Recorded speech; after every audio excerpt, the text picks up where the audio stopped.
Hello and welcome to the Understanding Narcissist YouTube channel. Thank you for joining me. Alright, this video I want it to be informative, but it might also be a challenge because I do think a controversial stance I might have compared to other people who talk about narcissism, compared to a lot of maybe your beliefs. And so what other people talk about, what you believe.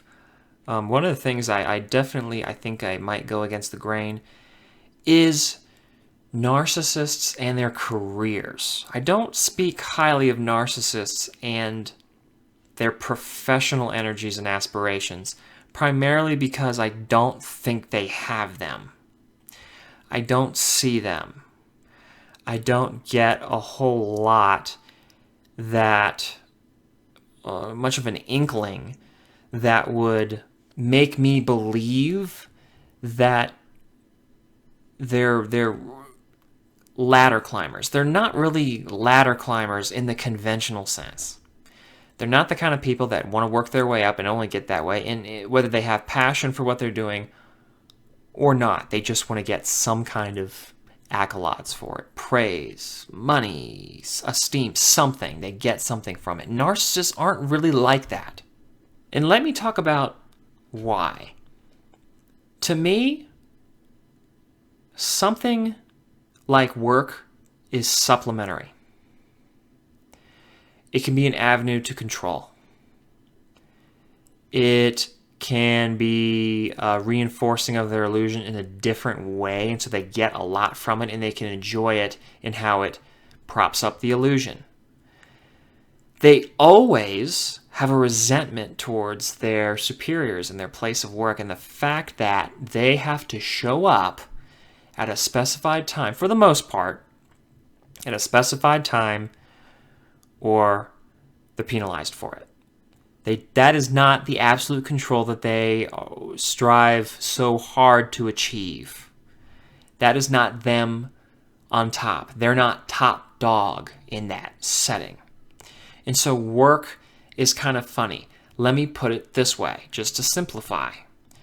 They have to have a household and an environment with someone they control, and probably at some point a family. Most of them have to have a social network of some kind of people that they can tap into when they're not around their family, or just as a further support for the illusion aside from their family. Work can be just that. But they can live without work. It's possible. If they can do it, they'll do it. Plenty of them don't work, don't want to work. And that I don't have a problem with as far as narcissism and control is concerned.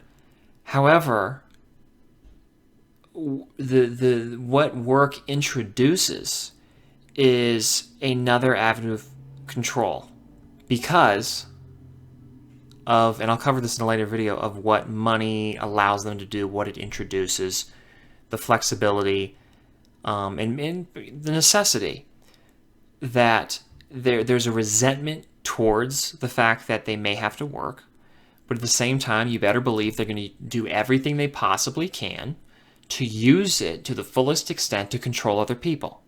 Now, I'm going to cover this in a different video on narcissists and money, a long overdue video, and how the natural and preferred environment they want to set up is to have a spouse or somebody they control who doesn't work or doesn't really have their own financial independence. They need to be reliant upon the narcissist. They can't just pick up and leave. That's a big issue for a narcissist.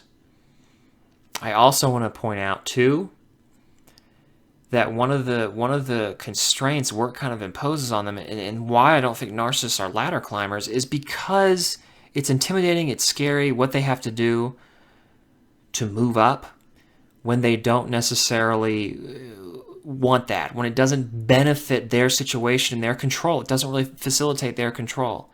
In that way, narcissists are generally successful or getting by. They do enough and no more. Narcissists don't crave extreme success. I would even say, and I may be overstepping here, that just spectacular success is really against their self-interests. They benefit from a difficult situation, from a chaotic situation, not one where things are just splendidly well and everybody's comfortable and happy.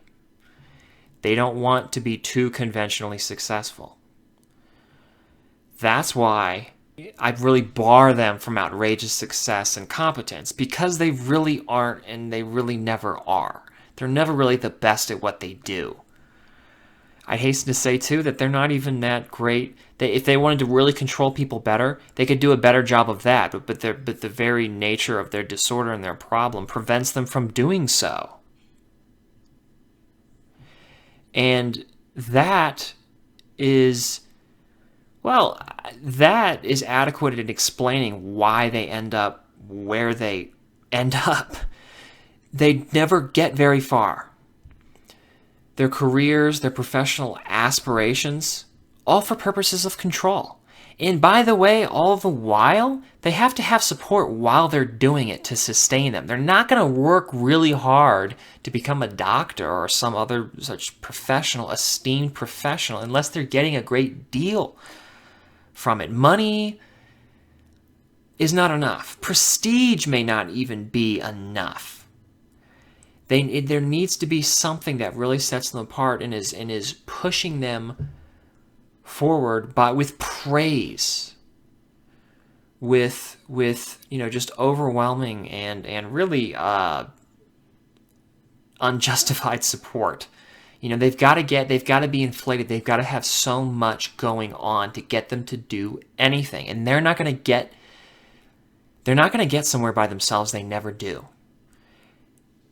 The enablers get them there. The enablers give them just the support, the strength, and probably the decision-making prowess. They probably augment it enough so the narcissist can think with a clear head. Narcissists don't really get anywhere on their own. They're not high achievers. It's not that they can't be, or they don't have that potential. It's just the narcissism is going to squelch that.